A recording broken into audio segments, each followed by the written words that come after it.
Muy buenos días, queridos alumnos, alumnas, ¿cómo están ustedes?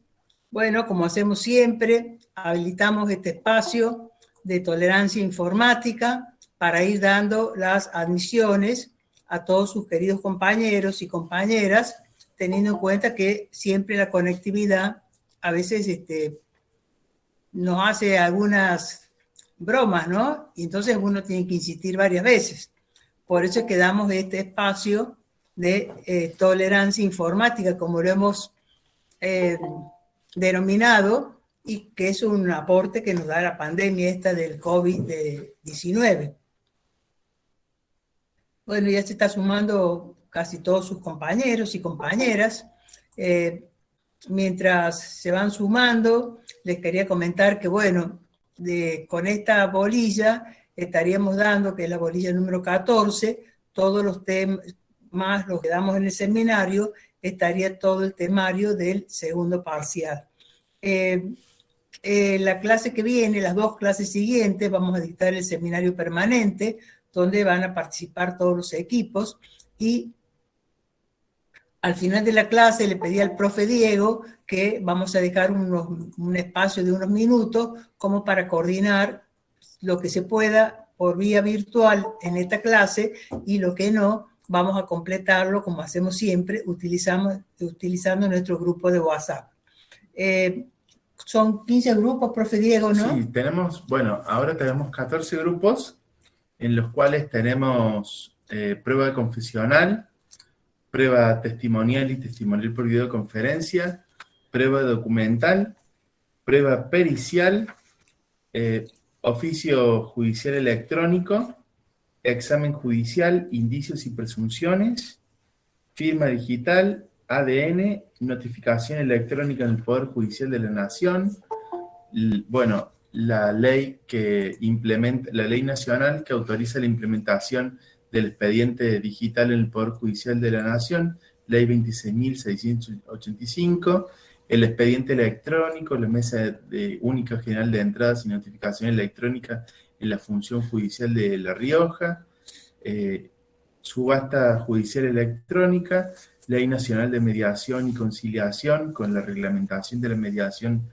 online, y audiencias virtuales en la provincia. En la provincia de La Rioja. Bueno, yo creo que esto lo vamos a organizar entonces, profe Diego. Ahora vamos a comenzar la clase para ser respetuoso del horario, y al final de la clase te pido para que organicemos 7 grupos para la jornada del 8 de octubre y 7 grupos para la jornada del 15 de octubre, que son las 2 fechas en las que vamos a desarrollar el seminario. También te quería pedir, y esto también pido a todos los alumnos, si ese día podríamos comenzar un poco antes, en lugar de comenzar a las 11, comenzar por ejemplo a las 10 de la mañana o 10:30. En todo caso, por WhatsApp nos pasan los mensajes si es factible que adelantemos media hora al inicio de las clases. Si les parece bien, entonces ahí ya dejamos fijado también el horario de apertura. Bueno, eso lo van viendo durante el desarrollo de la clase, y el profe Diego, también te pido que ese tema lo dejemos fijado. Horario de inicio, y también, por supuesto, que quede fijado los grupos que van a exponer en una y otra jornada. Bueno, en el día de hoy vamos a desarrollar la unidad número 14, una unidad muy importante, tiene que ver con la etapa eventual del proceso judicial, que es precisamente la etapa de las impugnaciones. Hemos visto que dentro del proceso judicial existen las etapas necesarias, como es la etapa introductoria de demanda y contestación de demanda, la etapa de prueba, la etapa de discusión y la etapa de sentencia. Y luego tenemos como etapas eventuales la etapa de impugnaciones y la etapa de ejecución de sentencia. Precisamente, queridos alumnos y alumnas, en esta clase vamos a abordar esta etapa eventual de las impugnaciones procesales. He traído un Power que lo vamos a compartir a medida que vamos dando la clase, y que después también lo vamos a subir, por supuesto, al aula virtual.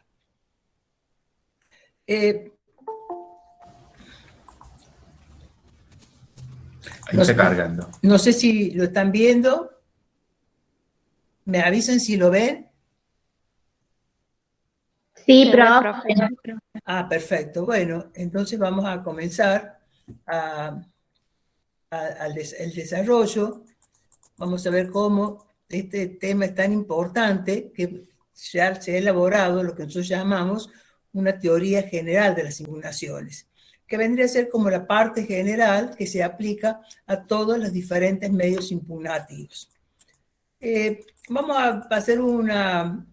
a ver los antecedentes de las impugnaciones, vamos a ver cómo en la edad antigua no existían los recursos, porque una vez que se resolvían los casos, pasaban todos en autoridad de cosa juzgada, y la cosa juzgada tenía mucho de religioso, mucho de santidad, de ahí que no eran objeto de revisión.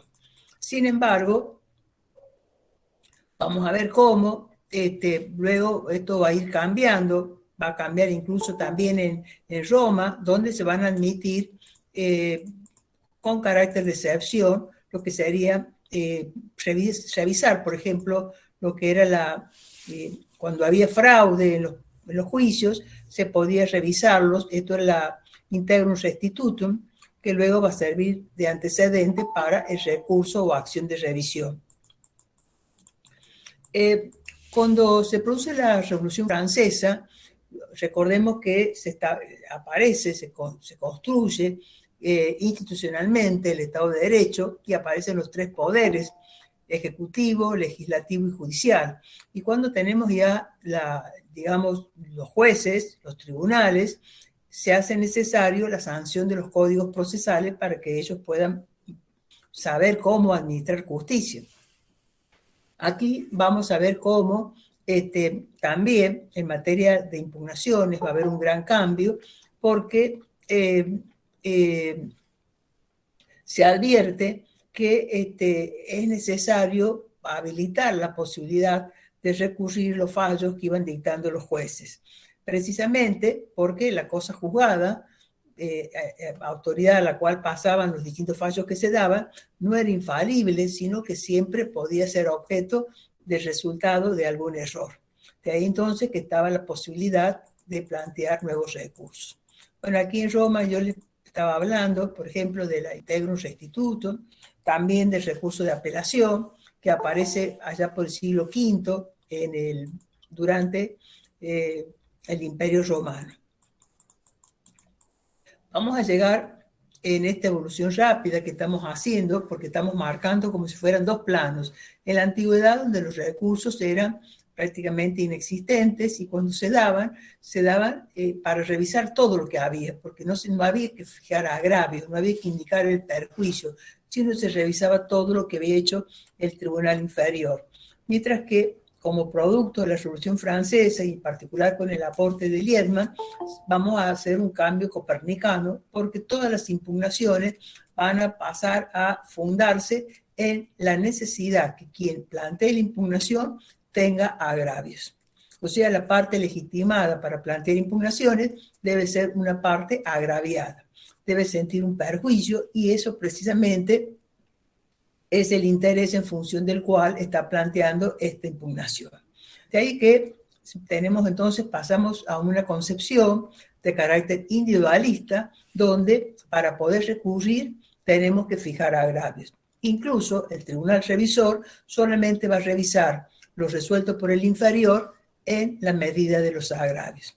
Y por eso es que se habla con este adagio latino, que es muy claro, tantum devolutum quantum appellatum. O sea, en la medida de los agravios es cómo va a intervenir el juez revisor.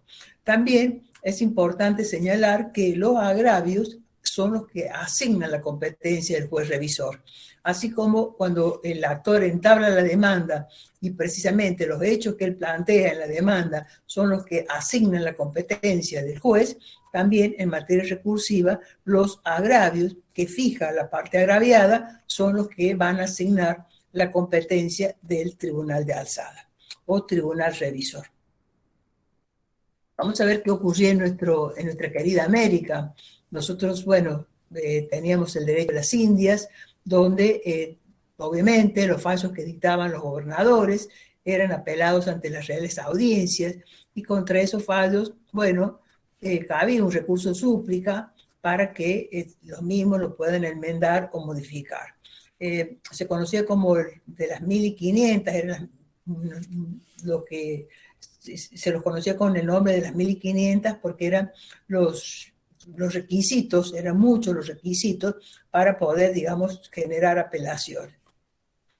También existían recursos de carácter extraordinario que permitían que poder acceder al Supremo Consejo de las Indias, y era como un desprendimiento del Consejo de Castilla de España. En nuestro derecho patrio, cuando nosotros, a partir de la Revolución vamos a empezar a tratar de construir un Estado de Derecho, ¿no? Con la primera Junta, la Junta Grande, y también en el año 1812 se va a dictar un reglamento para la administración de la justicia de las Provincias Unidas del Río de la Plata. Y aquí se asignaba competencia de recurso ordinario y de apelación ante el ayuntamiento del pueblo. Pero es recién en el año 1815 donde se va a establecer la independencia del Poder Judicial, dado que hasta ese entonces eran los mismos órganos del Poder Ejecutivo y del Legislativo quienes tenían a su cargo el servicio de impartir justicia. Vemos entonces cómo surge la necesidad de, digamos, justificar y de servir de fundamento a las impugnaciones. En este sentido, podemos decir que los vectores, en función de los cuales en la historia se van justificando las impugnaciones, son primero que el hombre, cuando emite un juicio, es una persona humana y que por lo tanto es falible en sus juicios. Segundo, que cuando se equivoca causa un perjuicio injusto, y eso precisamente es lo que justifica que se trate de revertir esta derrota humana a través de un recurso. Vamos a ver ahora entonces cómo podemos definir a las impugnaciones. La palabra impugnación no la van a encontrar en los códigos, no la van a encontrar en la doctrina, porque tiene su fundamento en la escuela italiana y va a ser tomada, digamos, por Jorge Clary Olmedo desde la escuela italiana, y es quien la va a implantar en nuestro país. Por eso es que cuando se trabaja esta temática, se trabaja más con el título de recursos. Ustedes, por ejemplo, cuando abren los códigos van a ver de los recursos, tanto en el orden del Código Procesal Civil y Comercial de la Nación, como del Código Procesal Civil y Comercial de la provincia de La Rioja. Bueno, siguiendo entonces con esta conceptualización que estamos haciendo de la impugnación procesal, podemos referenciar a Couture, Eduardo Couture, quien lo define como el poder y actividad de atacar, tachar o refutar un acto del proceso judicial. Fíjense en todos los verbos que se utilizan: atacar, tachar, refutar. O sea, es un concepto muy amplio, muy lato. ¿Por qué? Porque se refiere tanto a impugnar, por ejemplo, un testigo, una documental o también un fallo. Porque la finalidad siempre va a ser obtener la revocación o la invalidación de ese acto procesal. Clary Olmedo define la impugnación como un poder y una actividad. Es un poder porque es un ejercicio, ya sea del poder de acción por parte del actor o poder de excepción por parte del demandado. Y esto es muy importante. Tanto el poder de acción como el poder de excepción tienen como fundamento la defensa en juicio en su rol activa para el actor y en su rol pasiva para el demandado. Cuando el juez dicta el fallo, bueno, aquí el que sea perjudicado, puede ser una u otra parte, va a poder ejercer la defensa, por eso un poder, a través del rol que le toque, y a partir de eso va a regenerar toda una actividad procesal. Por eso es el poder y actividad de las partes y del proceso, y excepcionalmente también de los terceros interesados, tendientes a conseguir la revocación, anulación, sustitución o modificación de un concreto acto de procedimiento que se afirma incorrecto o defectuoso. Cuando decimos incorrecto, nos referimos a lo injusto porque se aplicó incorrectamente la ley de fondo. Y cuando decimos defectuoso, nos referimos a los vicios procesales porque estamos fijando la ilegalidad en la cual se ha incurrido. Obviamente, concluye este concepto señalando que toda esta impugnación va a fijarse en función de los agravios que el interesado plantee. En lo personal, considero que es un instituto derivado de la acción con raigambre constitucional, artículo 75, inciso 22, de acuerdo al Pacto de San José de Costa Rica, que consiste en las vías legales que ejercen las partes y los terceros legitimados con la finalidad de obtener la anulación total o parcial de los actos procesales afectados por vicio o error que no estén consentidos y que produjeron durante el curso del procedimiento o en su conclusión por fallo no firme y con carácter excepcional en contra del fallo firme pasado en autoridad de cosa juzgada material. En este concepto hemos tratado de poner como eje, como vectores, primero que su fundamento es un fundamento constitucional y convencional, ya que resulta de la Convención Americana sobre los Derechos Humanos, artículo 8, garantías judiciales, numeral 2, inciso H, que habla precisamente del derecho al recurso, en concordancia con el artículo 25, que establece que este recurso debe ser una vía sencilla, una vía accesible, una vía rápida, a los fin de permitir precisamente este doble conforme, que es que un inferior dicte una resolución y un superior pueda revisarla. La finalidad, por supuesto, del recurso va a ser, ya sea atacar una sentencia injusta o una sentencia ilegal, y esta resolución puede estar no firme, porque aquí vamos a tener distintas vías impugnativas, incidentes impugnativos y recursos, o puede incluso estar firme. Y en este caso, aquí vamos a tener la vía de las acciones impugnativas. Bien, esto nos permite, este concepto que hemos dado, nos permite clasificar a las impugnaciones en tres grandes categorías. Incidentes impugnativos, que son aquellos que se producen durante el trámite del proceso. Esto es, desde la demanda hasta que el juez dicte sentencia, durante el curso normal y regular de la instancia judicial. Luego tenemos, como por ejemplo, pueden ser las reposiciones, como pueden ser los incidentes de nulidad. Luego tenemos los recursos ordinarios y extraordinarios. Estos recursos ordinarios y extraordinarios se caracterizan porque se pueden dar durante el curso del proceso, pero fundamentalmente se dan una vez que se ha concluido el proceso cuando el tribunal ha dictado sentencia. O un auto que ponga fin al proceso y impidiendo su posterior continuación. Como por ejemplo, dentro de estos recursos ordinarios y extraordinarios, vamos a ver un poco, vamos a explicarlos un poquito señalando su fundamento, en que los recursos ordinarios se otorgan en función del justiciable, de ahí que son muy amplios, mientras que los recursos extraordinarios se otorgan en función del control de legalidad y que debe hacer el alto cuerpo del Poder Judicial o de la función judicial, como es la provincia de La Rioja, para ver que los tribunales inferiores apliquen correctamente la ley. De ahí entonces que tenemos los recursos ordinarios se fundamentan en lo que denominamos el ius litigationis y los recursos extraordinarios se fundamentan en lo que sería el ius constitutionis. Dentro de los recursos ordinarios tenemos, por ejemplo, el recurso de nulidad. Dentro de los recursos extraordinarios tenemos la casación, el recurso de inaplicabilidad de la ley, el recurso de inconstitucionalidad local o nacional. Y luego tenemos las acciones impugnativas, que son aquellas que atacan aquellos fallos que han adquirido una calidad de cosa juzgada, pero que es una cosa juzgada irrita, fraudulenta, y que por eso es susceptible de ser revisada con carácter excepcional. Y esto ocurre a través, por ejemplo, del recurso de revisión o acción de revisión. Bien.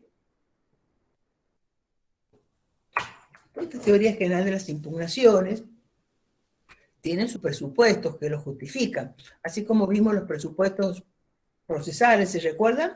El juez competente, capacidad de las partes y admisibilidad de demanda, y los presupuestos materiales para dictar un fallo favorable, como es, por ejemplo, legitimación de las partes, un objeto jurídica e idóneamente posible, y también un interés actual.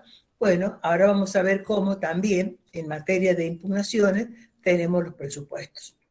Y estos presupuestos a mí me gusta como esquematizarlos para entenderlos mejor en estas preguntas. ¿Quién impugna? Y aquí vamos a hablar de la impugnabilidad subjetiva.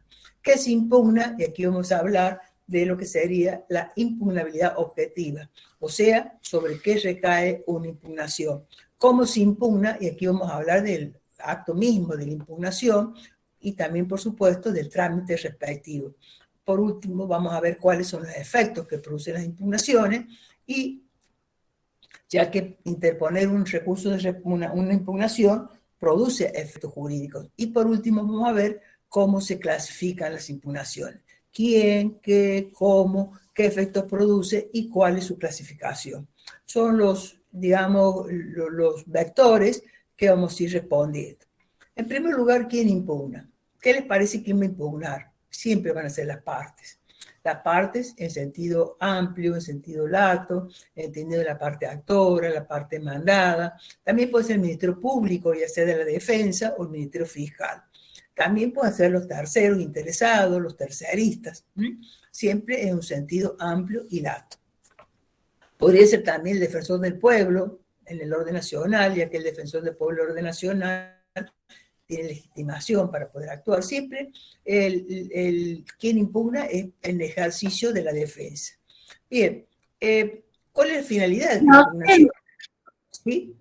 Disculpe, el defensor del pueblo, digamos, al tener, no me sale la palabra, al tener legitimación activa, o sea, solo lo puede hacer, digamos, en representación de un grupo, ¿no? Sí, me estoy refiriendo concretamente al artículo 43, segundo párrafo de la Constitución Nacional de los Procesos Colectivos. Me refiero al orden nacional porque, bueno, en La Rioja no tenemos defensor del pueblo y en otras provincias el defensor del pueblo no tiene legitimación procesal como el caso de Córdoba, pero en el orden nacional sí la tiene. Puntualmente, el ejemplo es el artículo 43, segundo párrafo de la Constitución Nacional con la reforma de 1994. Les doy los ejemplos como para que ustedes vean que si el poder de impugnación siempre tiene que ser una parte. Digo en sentido lato o amplio porque comprende todo lo que está vinculado con la defensa en juicio. Porque la impugnación es ejercicio de defensa en juicio. En la medida que haya ejercicio de defensa en juicio, ahí estaría justificado y legitimada la participación. Bien, tenemos que, yo aquí les he puesto unos ejemplos, esa parte tiene que tener un agravio, que es muy importante que esté agraviada, por eso se le llama que el impugnante debe invocar los agravios, ya que estos agravios son precisamente sobre los cuales va a despedirse el tribunal de alzada. Bien, ¿qué son los agravios? Nos dice Palacio que los agravios son la insatisfacción total o parcial de las pretensiones planteadas por la parte actora o de las defensas que hubiese planteado la parte demandada. ¿Esto qué quiere decir? Que yo demando, pero el tribunal no me hace lugar a todo. O que el demandado planteó excepciones, pero el tribunal cuando resuelve rechaza sus excepciones. Eso sería, en otras palabras, lo que nos está diciendo Lino Palacio. ¿Cómo puedo cuantificar los agravios? Los agravios los puedo... ¿Cómo puedo clasificar los agravios? Los puedo clasificar en estas tres categorías: material, moral y constitucional. El agravio material se establece teniendo en cuenta la diferencia que resulta entre el monto que se demanda y el monto de la sentencia. Ejemplo, si yo demando como actor 100.000 pesos y el juez me hace lugar a una condena por 80.000 pesos, ¿cuál es el agravio? 100 demandé, el juez me dio 80, 100 menos 80, el agravio es 20. Siempre es la diferencia, hay que restar lo que se demanda de la condena que el juez ha concedido. Bien, yo aquí les puse incluso, teniendo en cuenta, por ejemplo, cito la ley del Código Procesal Civil y Comercial de la Nación, porque vamos a ver luego, cuando entremos al recurso de apelación, cómo en el orden nacional hay, digamos, hay un piso incluso para poder dimensionar este agravio. No me quiero adelantar, pues lo voy a decir cuando trabajemos el recurso de apelación. Luego tenemos el agravio moral, que este no se cuantifica, por ejemplo, vida humana, chance, en los juicios de daño y perjuicio, y luego tenemos el agravio constitucional, que tiene que ver cuando se afectan los principios, declaraciones o derechos que están contenidos en la primera parte de la Constitución Nacional. Aquí tenemos, por ejemplo, el 14 bis, el 16, el 18, ahí estamos los agravios constitucionales. Bien, también cualquier normativa constitucional o convencional, no debemos olvidar que nosotros en el país tenemos lo que se llama el bloque de constitucionalidad federal, que está integrado por la Constitución y por los tratados de derechos humanos, que tienen jerarquía constitucional de conformidad al artículo 75, inciso 22, como así también los posteriores tratados que fueron incorporados, como por ejemplo, entre otros más, la Convención de Derechos de las Personas con Discapacidad, que también fue incorporado posteriormente y que tiene jerarquía constitucional. Bueno, pregunto, para cerrar, ¿quién impugna? ¿Una parte que no tenga agravio puede recurrir? No, porque no se olviden que los recursos, las impugnaciones, son manifestaciones del ejercicio del derecho de defensa. Por ejemplo, un actor que ganó el 100%, ¿puede recurrir? No, porque no tiene agravio. Solamente va a poder recurrir en la medida que se sienta perjudicado, que se sienta agraviado. ¿Cómo? Con agravios materiales, agravios morales o agravios constitucionales.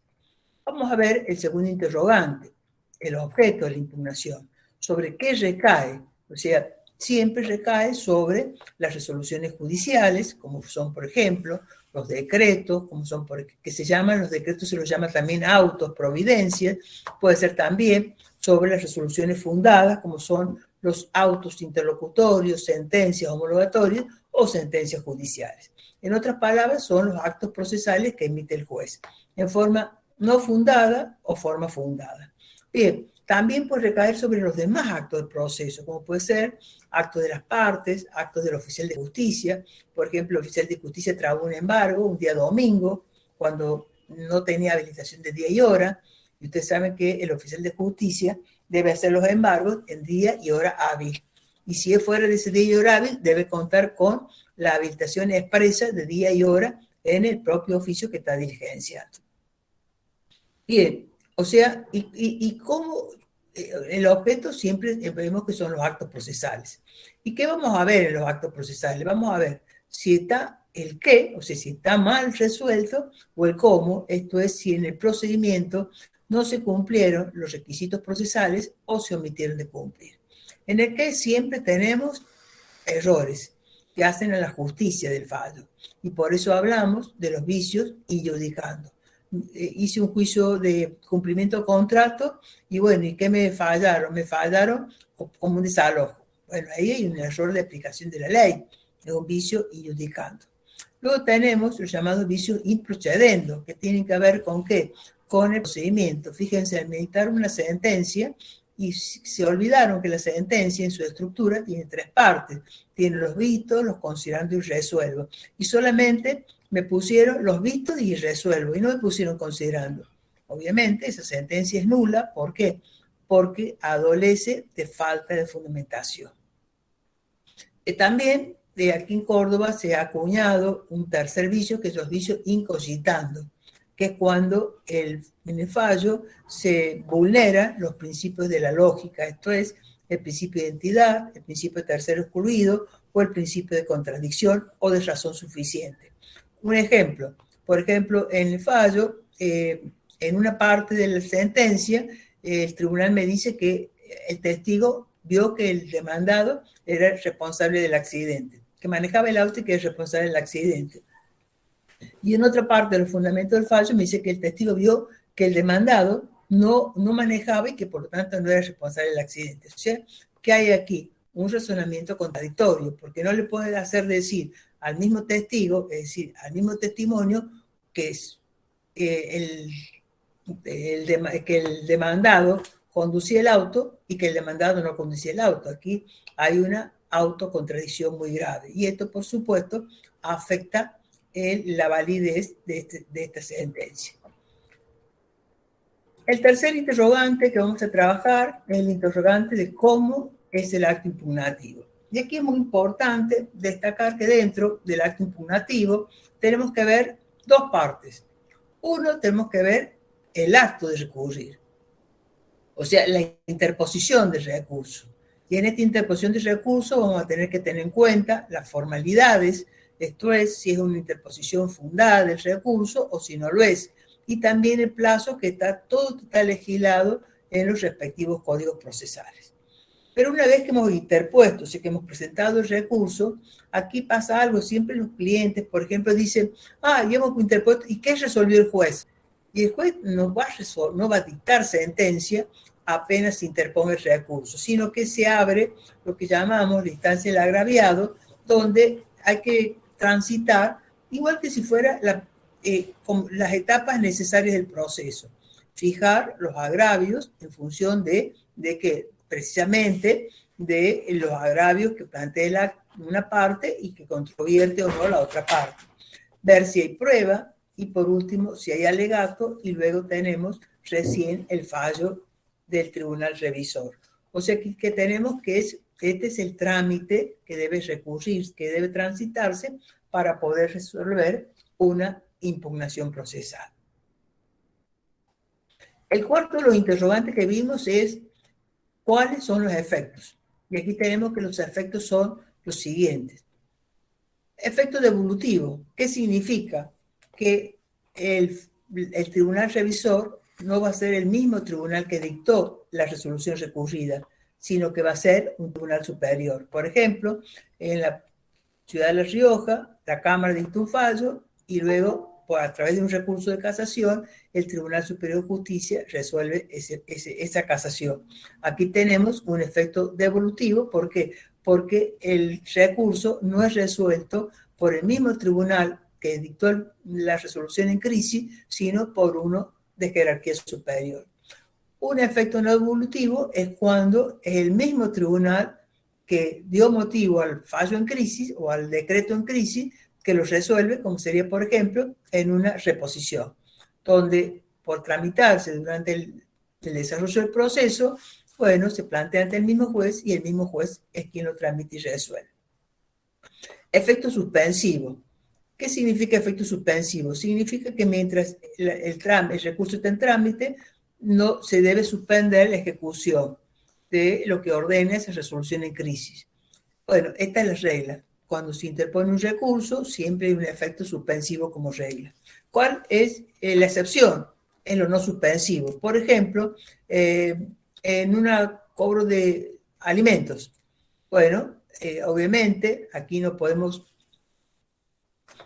por más que se recurra, no se puede suspender el pago de los alimentos, sino hay que seguir pagándolo. ¿Por qué? Porque ese niño tiene que seguir comiendo. O sea, lo no suspensivo siempre es excepcional. La regla es lo suspensivo. Efecto extensivo comunicante. Aquí tenemos que cuando se interpone un recurso, el efecto del recurso puede alcanzar a las demás partes o puede no alcanzarla. El alcance de extensión o comunicante que tiene una impugnación se traduce en lo siguiente.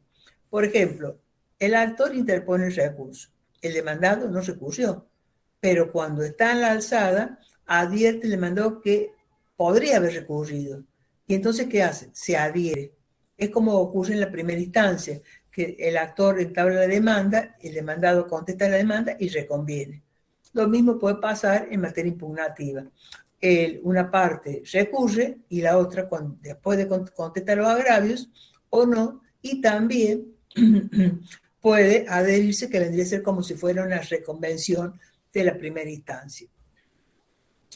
Otro efecto extensivo comunicante que podemos señalar se da en la sentencia, los alcances de la sentencia, y se aplica también con carácter excepcional únicamente cuando hay litis consorcio. Por ejemplo, cuando hay una litis consorcio legal o necesaria, bueno, como es por ejemplo el caso de un condominio, los efectos de la sentencia van a alcanzar a todos los condominios por igual. Pero si se tratara de una litis consorte relativa, o sea, en este caso, por ejemplo, en un juicio de daños y perjuicios, ya solamente los alcances extensivos o comunicantes son en aquellos puntos que son en común entre los litis consortes. Por último, tenemos el llamado efecto diferido o instantáneo. ¿Qué significa lo diferido? Es un efecto que está regulado en el orden nacional y significa que si durante el trámite de un juicio se plantea un recurso, no se va a tramitar inmediatamente, sino que se difiere hasta que el tribunal dicta sentencia. Y si el tribunal cuando dicta sentencia, esa sentencia me agravia, voy a recurrir esa sentencia y a eso voy a sumarle la impugnación que planteé durante el trámite que aún no está tramitada. Es como que se acumula. Si esa persona, si esa parte gana el juicio, ya no le va a interesar recurrir porque los agravios que planteó durante el curso de la instancia ya le fueron totalmente subsanados. El efecto diferido se justifica en dar celeridad a los procesos judiciales y evitar de que cuando se planteen las impugnaciones se vayan generando incidentes impugnativos que contribuyen a demorar a veces de forma excesiva el proceso judicial.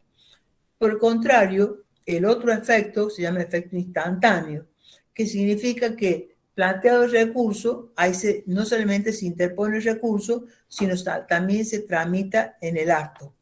¿Y esto qué significa? Que se suspende llevar adelante el juicio hasta tanto no se resuelva esa impugnación.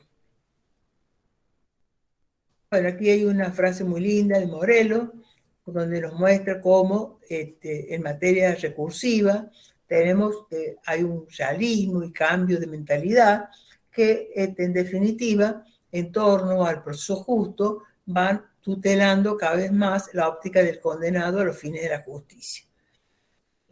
Y me gusta esta frase de Paulo Freire que dice que la realidad no es así, la realidad está así. Está así no porque ella quiera, ninguna realidad es dueña de sí misma, nuestra lucha es por cambiarla y no por acomodarnos a ella. ¿Por qué? Porque el abogado, queridos alumnos y alumnas, debe siempre tratar de abrir la puerta de los recursos. Cuando uno está ejerciendo el derecho de defensa y a veces cuando uno advierte, son casos importantes, casos difíciles, bueno, siempre tiene que generar esta apertura del derecho al recurso. Bueno, hemos trabajado de esta manera la parte general de lo que son las impugnaciones procesales.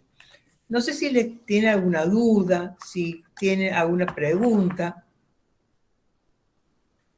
Si quedó claro, este Power va a estar subido al aula virtual y ustedes lo van a poder también consultar y estudiar, tratado de, digamos... Profe. Sí, también en el manual de teoría general del proceso, este tema también está ampliamente desarrollado, que es la parte general de la teoría general de las impugnaciones. Todavía no, esto todavía no lo comparto. Bien,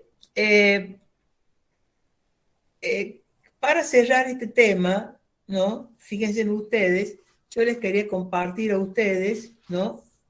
Cómo se legisla la teoría general de las impugnaciones en el único código que lo hace, que es el Código Procesal Civil y Comercial de la provincia de Córdoba. Le voy a pedir al profe Diego que me lea, son 4 artículos muy breves y le voy a pedir que me los vaya leyendo. Todo lo que hemos hablado, fíjense, todo está resumido en estos 4 artículos. Y qué bueno sería que también el Código de La Rioja los tuviera, que el Código de la Nación los tuviera. ¿Por qué? Porque da luz a toda la teoría general de las impugnaciones, que es un tema muy difícil. O sea, un abogado una demanda realiza, una constitución de demanda realiza, pero cuando tiene que hacer un recurso es como palabras mayores, es como un tema muy difícil, es como un tema que cuesta muchísimo. Entonces que me permito, le pido al profe Diego que me lea estos 4 artículos que es el resumen más simple, pero claro, preciso y necesario de esto que acabamos de ver, que es la teoría que era de las impugnaciones. Esto es quién impugna, qué se impugna, cómo se impugna, cuáles son los efectos de las impugnaciones y cuáles son las clases de impugnación. Vamos a ver entonces, profe Diego, si podemos leer. Con todo gusto. Bueno, artículo 354. Derecho a recurrir. Solo podrá recurrir la parte que tuviere un interés directo. Los terceros afectados por una resolución o por su ejecución podrán recurrir en las mismas condiciones y plazos que las partes, contados desde que tomaron conocimiento del hecho. O sea, que tenemos en este artículo consagrado nada más y nada menos que el derecho a recurrir. Y de toda persona que tiene un interés. Ahí tenemos el interés, o sea, el agravio que tiene que poner toda persona. Tomado el término recurrir como una especie de impugnación, pero que abarca toda la teoría general de las impugnaciones. Artículo 355. Inadmisibilidad. El recurso será declarado inadmisible si la resolución fuere irrecurrible, si se hubiera interpuesto fuera del plazo, sin las formalidades correspondientes, por quien no tenga derecho, o no se fundare en los motivos que la ley prevé. Si hubiera sido erróneamente concedido, el superior así lo declarará, sin pronunciarse sobre el fondo, siempre que no mediare, previa decisión al conocer de la incidencia del artículo 368, de un recurso directo o por cualquier otra causa. Bien, vemos entonces que este artículo 355 tiene que ver con el tercer interrogante, ¿cómo se impugna? Esto es, la impugnación la tenemos que presentar en forma, eso se regula en cada medio impugnativo, me refiero si debe ser una interposición fundada o no fundada, y los plazos que son plazos fatales. El plazo para interponer un recurso es un plazo fatal. ¿Qué quiere decir? Que hay que contarlo muy bien porque una vez que se venza, no se puede, ya caduca en forma automática, erga omnes, la facultad de poder esclarecer los recursos. Así que una pregunta de oro es esta, ¿el término para recurrir es fatal? Siempre fatal, siempre fatal. De ahí la importancia del cómputo para hacerlo. Bien, vamos a ir al siguiente artículo. Artículo 356. Alcance del recurso. El recurso solo atribuye al tribunal que lo debe decidir el conocimiento de los puntos de la resolución que se refieren los agravios. Cuando una sola de las partes hubiera recurrido a la resolución, no puede ser modificada en su perjuicio. Bien, este artículo es importantísimo. Fíjense en ustedes, está diciendo que el tribunal solamente va a poder conocer las impugnaciones en la medida de los agravios que las partes planteen. Los agravios lo vimos en quién impugna, o sea, el agravio económico, el agravio moral, el agravio constitucional, y lo vimos también en el que se impugna con los vicios que adolece la resolución, vicio injudicando, vicio improcedendo o vicio incogitando. Es muy importante, y voy a reiterar la lectura de la segunda parte de este artículo, precisamente porque establece que el artículo 356, cuando una sola de las partes hubiera recurrido a la resolución, no puede ser modificada en su perjuicio. Esta es la recepción del principio de la reformatio imperius, que significa que si una parte sola recurrió, la alzada debe confirmar el fallo o darle más, pero nunca podría revocar para darle menos de lo que dio la primera instancia. Y por último, tenemos el artículo 357, que nos establece que los plazos para interponer recursos contra el decreto inicial de la demanda, bueno, van a ser computados conforme lo establece este código.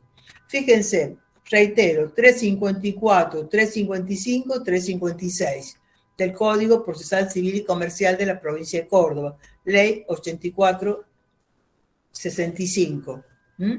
Este es el resumen de la teoría general de las impugnaciones. Estos 3 artículos nos permiten a nosotros trabajar a fondo lo que acabamos de exponer.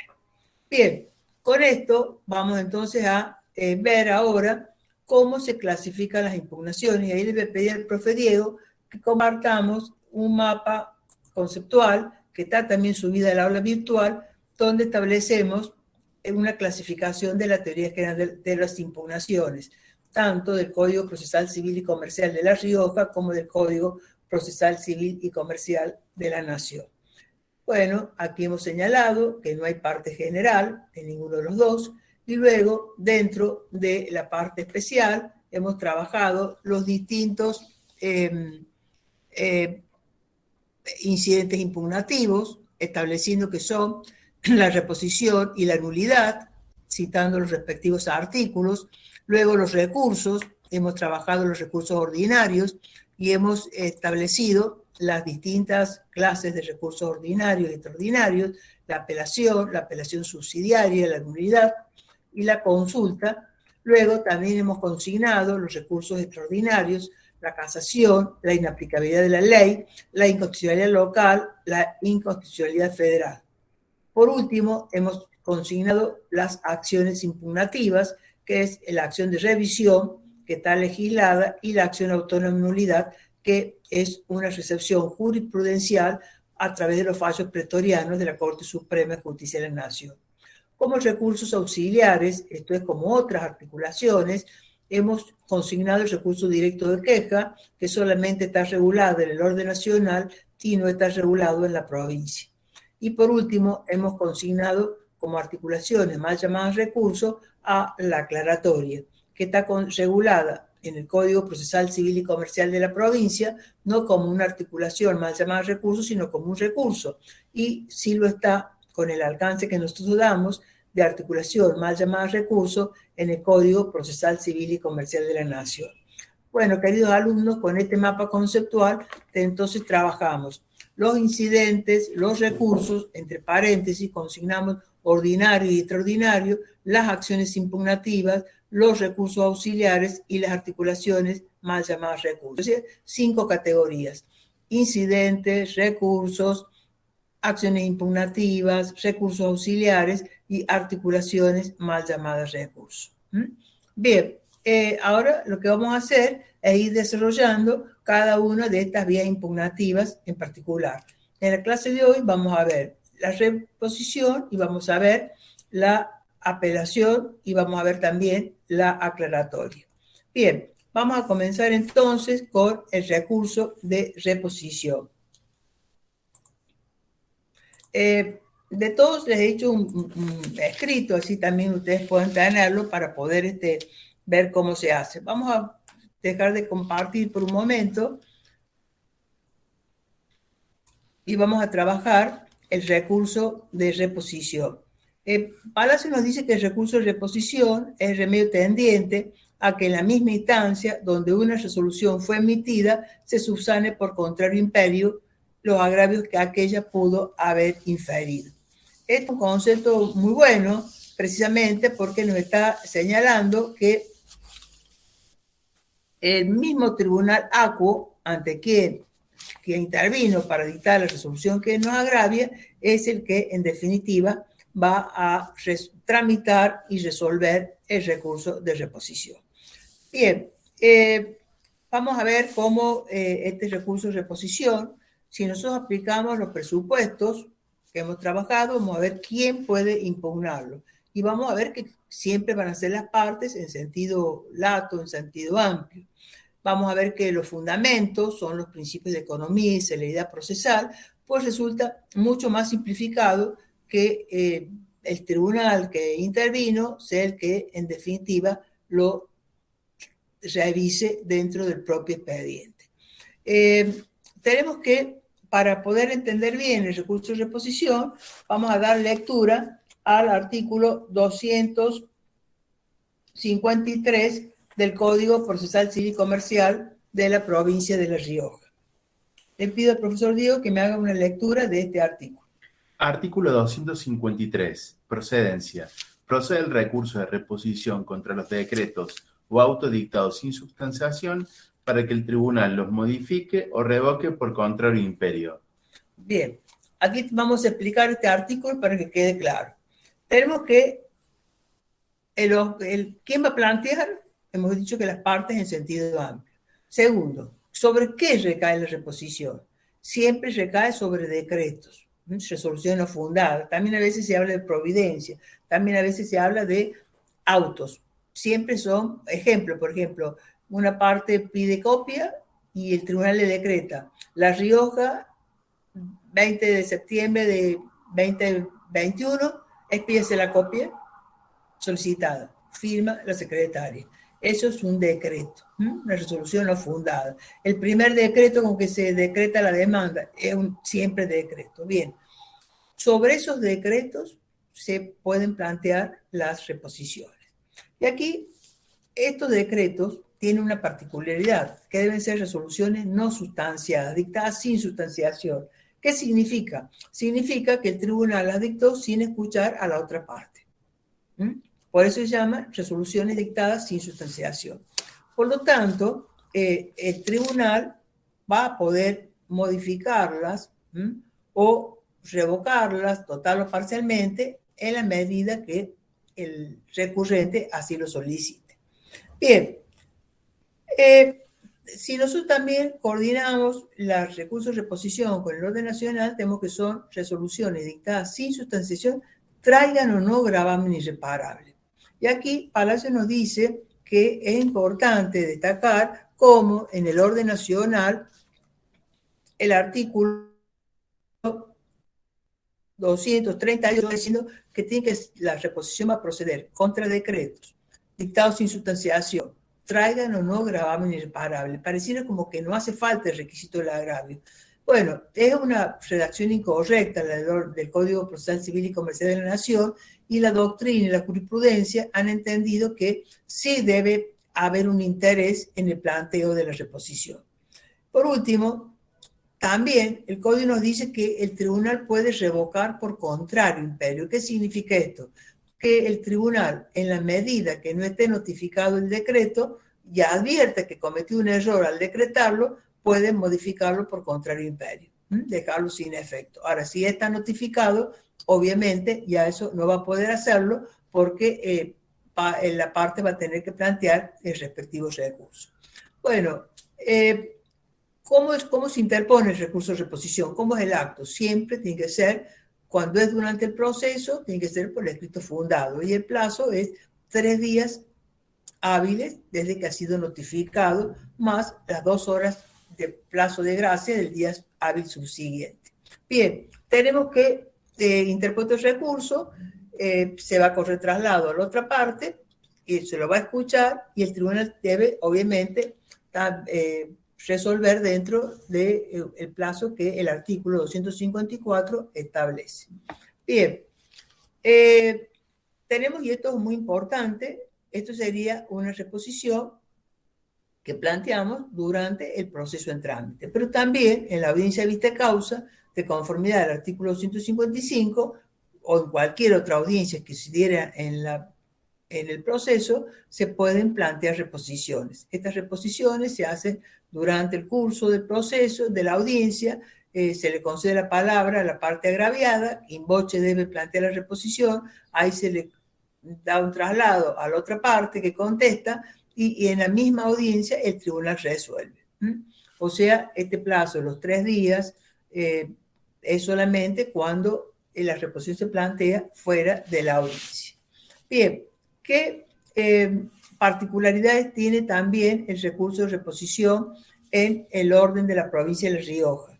Lo debemos coordinar con el artículo 158, que establece que en todo lo que es materia de regulación de honorarios, si el abogado no está de acuerdo, lo primero que debe hacer antes de intentar cualquier otra vía es plantear una reposición. O sea, ustedes pongan artículo 253, coordina con el artículo 158.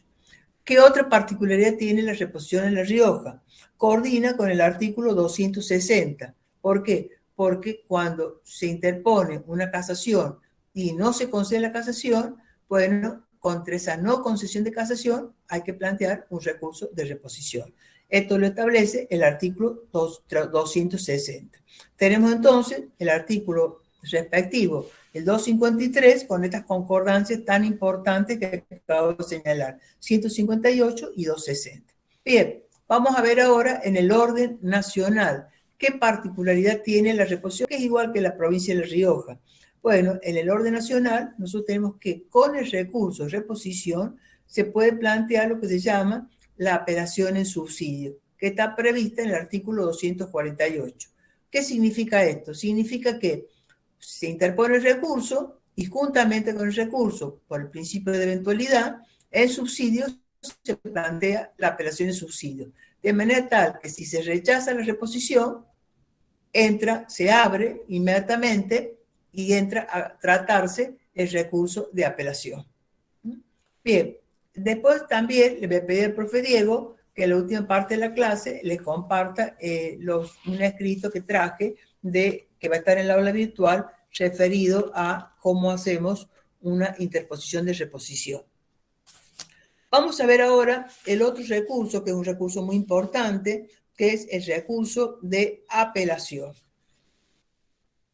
Palacio nos dice que la apelación es el remedio procesal encaminado a lograr que un órgano judicial jerárquicamente superior, con respecto al que dictó una resolución con respecto al que la dictó, a fin de que pueda obtener que dicha resolución se revoque por ser injusta y esta revocación puede ser de carácter total o parcial.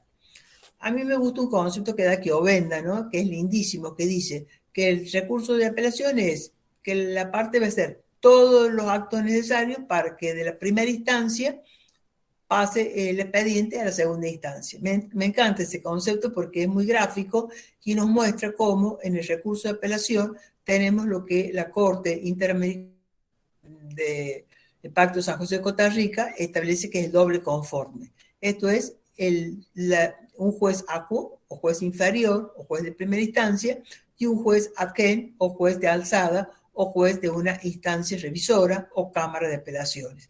Obviamente, esto se da únicamente en los procesos escritos. No en La Rioja, que hay un proceso oral, sino en el proceso escrito que se sigue en el orden nacional, donde tenemos la primera instancia y tenemos los juzgados federales, como es, por ejemplo, el que está en La Rioja, y luego tenemos la Cámara Federal de Apelación, que está en Córdoba, pero que tiene competencia sobre el juzgado federal de la provincia de La Rioja.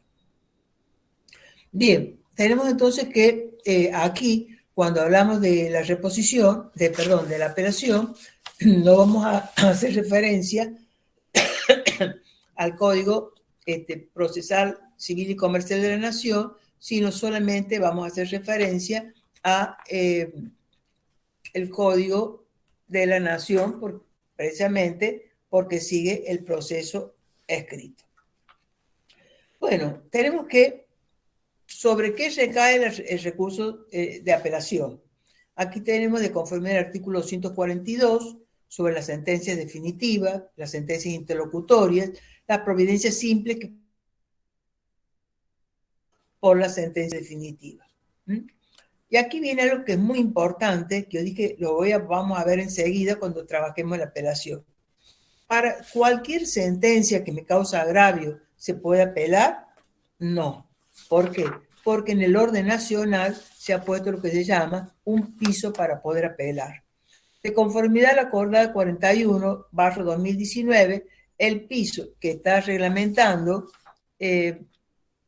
la reforma introducida por la ley 26.563, el piso para poder apelar son 300.000 pesos. O sea, un juicio que es inferior a 300.000 pesos muere en la primera instancia. ¿Por qué? Porque no supera este piso para poder apelar. Si yo quisiera apelar, ¿qué tengo que hacer? Cuando entablo la demanda, debo hacer una reserva de caso federal planteando la inconstitucionalidad de este piso que me está limitando la posibilidad de apelar. Que sería un piso del artículo 242 de conformidad a la ley 26.563 y en función de la acordada 41/19 que me establece este piso de 300.000 pesos para poder apelar. Bien, también siguiendo con el esquema que hemos visto en los presupuestos de las impugnaciones, vemos que quién va a poder plantear una impugnación son las partes en sentido lato, en sentido amplio. ¿Cómo se impugna? Y aquí tenemos que la impugnación también es importante considerar el plazo de conformidad al artículo 244, son 5 días hábiles, y en cuanto a la forma de su interposición, se puede hacer en forma verbal, se puede hacer por escrito, y esto es muy importante, cuando se interpone la apelación, no se debe fundar. Bien, tenemos que interpuesta la apelación. Aquí tenemos un artículo clave que es el artículo 246, que establece que interpuesta la apelación, el tribunal de primera instancia o vacuo la va a conceder. Y una vez que la concede, queda el expediente ahí en el juzgado con esta doble finalidad. Si la concede en relación, se otorga un plazo de 5 días para que la parte apelante pueda fundar ahí su agravio. Ahí mismo también el tribunal ACU le va a correr un traslado a la otra parte para que conteste esa expresión de agravio, y una vez que se ha interpuesto el recurso, que ha sido concedido, que ha sido tramitado, se eleva a la Cámara y la Cámara lo único que hace es fallar.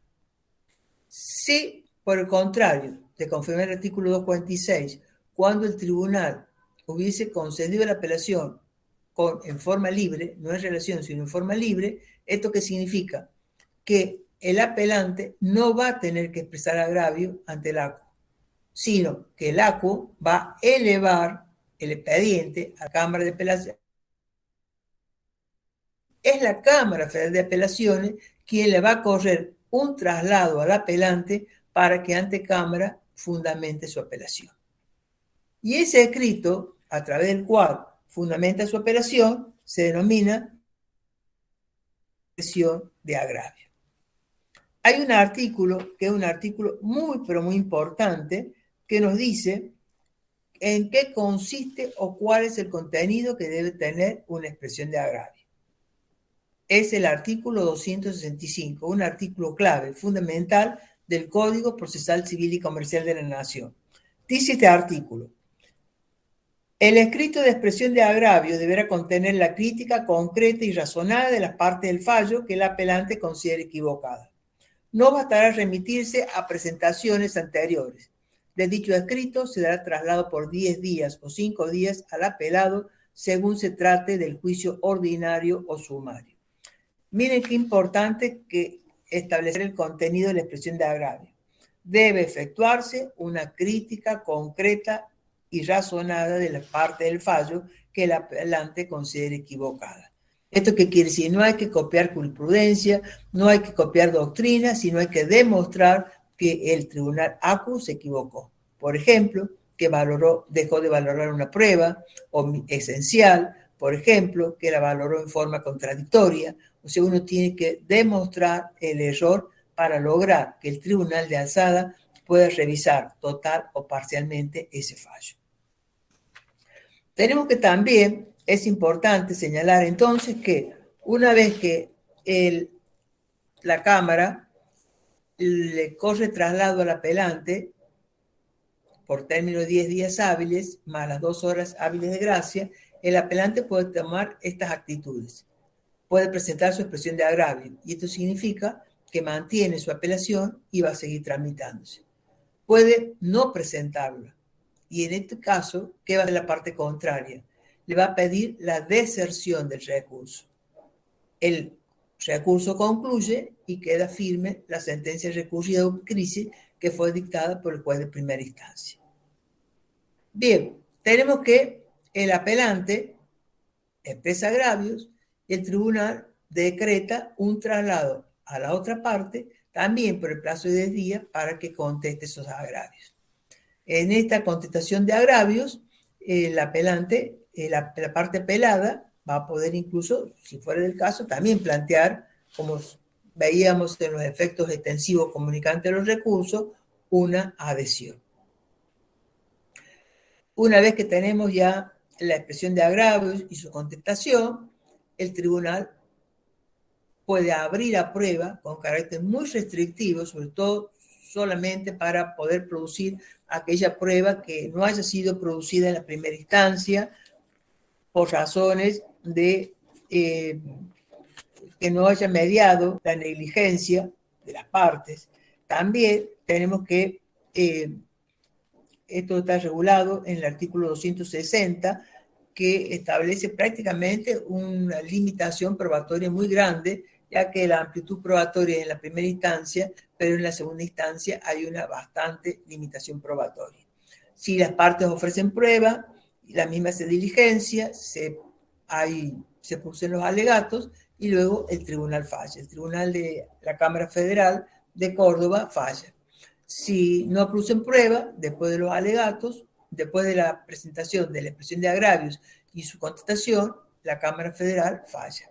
Y también puede ocurrir que el apelante haya planteado su expresión de agravios y la otra parte no haya contestado, y en ese caso se continúa el juicio y se continúa esta instancia del agraviado y el tribunal va a fallar. Bueno, quizás a ustedes les cueste un poco el tema de apelación, porque teniendo un proceso oral, bueno, aquí esto es propio del proceso escrito. Para cerrar este tema, quería señalar que también, juntamente con el recurso de apelación, tenemos regulado, a partir del artículo 253, únicamente en el Código Procesal Civil y Comercial de la Nación, el recurso de nulidad. El recurso de nulidad, quiero aquí hacer un paréntesis y señalar que también puede ser planteado por vía de incidente de nulidad, conforme lo establece el Código Procesal Civil y Comercial de la Nación, a partir del artículo 169, y La Rioja a partir del artículo 130-135. Esto implica que estamos planteando la nulidad como incidente de nulidad, también estamos planteando como recurso de nulidad, recurso ordinario de nulidad, y también la podemos plantear como recurso extraordinario a través de la casación. Ven ustedes cómo la nulidad tiene una aplicación muy importante a los fines del ejercicio de la defensa. Y para que se pueda invocar una nulidad, les reitero lo que venimos hablando cuando estudiamos las sanciones procesales, el piso es la indefensión. Si hay indefensión, hay nulidad. Si no hay indefensión, no hay nulidad. Si hay indefensión y hay nulidad, la voy a poder plantear por incidente de nulidad, por recurso de nulidad y por casación. En la provincia sería solamente por incidente de nulidad y por casación. En la nación sería por incidente de nulidad y por recurso de nulidad porque no hay casación. Bien, tenemos entonces que debo señalarles que el recurso de nulidad, sin embargo, prácticamente no tiene una interposición autónoma, sino debe plantearse conjuntamente con el recurso de apelación, que prácticamente absorbe en gran parte al recurso de nulidad. Dice el artículo 253, el recurso de apelación comprende de nulidad por defectos de la sentencia. Si el procedimiento estuviera ajustado de derecho y el tribunal de alzada declara la nulidad de la sentencia por cualquier otra causa, resolverá siempre sobre el fondo del litigio. Y también, para cerrar el análisis del Código Procesal Civil y Comercial de la Nación, tenemos que el artículo 253 bis establece un instituto que se llama la consulta. En el proceso de declaración de demencia, si la sentencia que la decreta no fue apelada, se elevará en consulta. La Cámara resolverá previa vista al asesor de menores e incapaces sin otra sustanciación. Bueno, aquí tenemos una figura nueva, una figura que implicaría la consulta. Y aquí vamos a señalar que la consulta en realidad no es un verdadero recurso, sino que está asignada como una revisión de oficio que se otorga a los fines de garantizar la tutela de personas vulnerables. Esto, digamos, un instituto que tiene el Código Procesal Civil y Comercial de la Nación. Para cerrar, nos quedaría para trabajar ahora el llamado recurso de aclaratoria.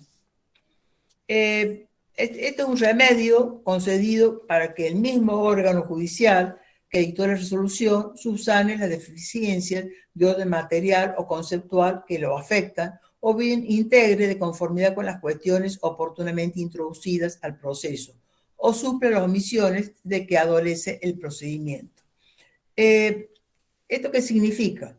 Que este recurso de aclaratoria, tal como está legislado en el artículo 252 del Código Procesal Civil y Comercial de la provincia de La Rioja, permite que ante el propio tribunal que dictó la resolución, la parte pueda plantear esta vía a los fines de obtener la subsanación de un concepto oscuro, de un error material, o también, en su caso, de se rectifique o se aclare algún punto oscuro.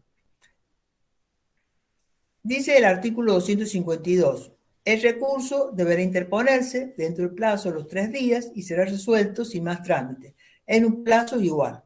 Su presentación suspenderá el término para la deducción de los demás recursos que fueran procedentes.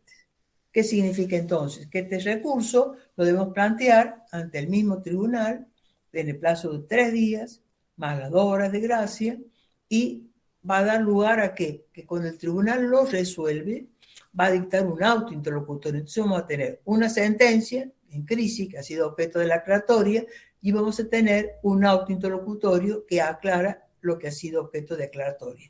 Pero esto es importante lo que voy a decir. Nunca por vía de aclaratoria se puede modificar lo que decidió la sentencia principal, sino lo único que se hace son corregir estos, podemos decir esto como errores o omisiones o aclaración de conceptos oscuros, pero no se cambia la sentencia principal. La decisión es la que surge de la sentencia principal. Bien, es muy importante destacar que en la provincia de La Rioja la interposición de un recurso de aclaratoria produce la suspensión de los términos de los otros recursos que podrían estar corriendo al mismo tiempo. Y hasta tanto no se resuelve la aclaratoria, no se han suspendido los plazos para interponer los demás recursos. En el orden nacional, la situación es mucho más difícil. ¿Por qué? Porque en el orden nacional nosotros tenemos que también la aclaratoria se encuentra regulada en el artículo 36, inciso sexto. Todos estos artículos están en el mapa conceptual que está subido al aula virtual, por eso hago una mención rápida de ellos. También el artículo 162, inciso 1 y 2, donde se establece que la parte va a plantear esta aclaratoria, siempre, por supuesto, dentro del plazo de los 3 días fatales, más las 2 horas hábiles de gracia, y esto es muy importante, la interposición de una aclaratoria no suspende el término de los demás recursos que se puedan deducir. Esto es muy importante, esto es una importante diferencia que podemos marcar entre la legislación procesal civil riojana y la legislación procesal civil de la Nación. En el orden nacional tenemos el artículo 366, inciso 6, 162, inciso 1 y 2, porque corresponde a la aclaratoria que se plantea ante el juez de primera instancia, y el artículo 272, que corresponde al pedido de aclaratoria que se plantea ante ya los tribunales colegiados, como puede ser la Cámara Federal de Apelaciones o la Corte Suprema de Justicia de la Nación. En la provincia de La Rioja tenemos un solo artículo, y del análisis que podemos señalar, comparativo que podemos señalar, es que La Rioja tutela más el derecho de defensa. ¿Por qué? Porque suspende el plazo para la interposición de los demás recursos. Bueno, con esto habríamos desarrollado toda la bolilla y yo le voy a pedir al profesor Diego de que pueda ahora compartir con ustedes y también le haga una explicación de la parte práctica de lo que acabamos de poner, que sería cómo se interpone un recurso de reposición, cómo se interpone un recurso de apelación, cómo se interpone un aclaratorio. Todo este material, como señalo, va a estar también subido para el aula virtual para la consulta de ustedes. También le voy a pedir al profe Diego que me organice el tema de la exposición de los grupos. Exacto. Bueno, yo me voy a...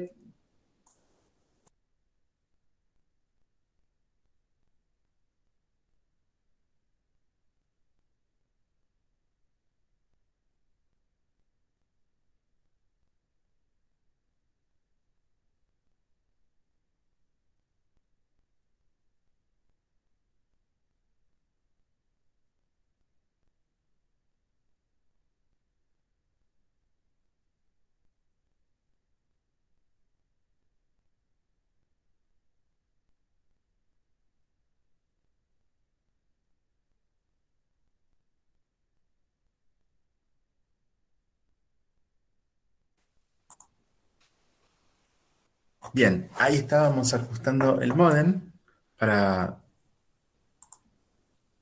continuar. Bueno, vamos a poner acá compartir la ventana.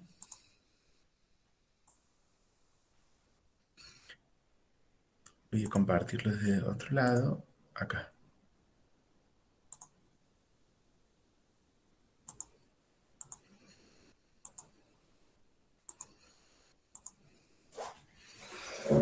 Bien, acá nosotros tenemos, un momento que está ahí cargando. Bien, acá nosotros tenemos algunos modelos que tenemos que prestar especial atención.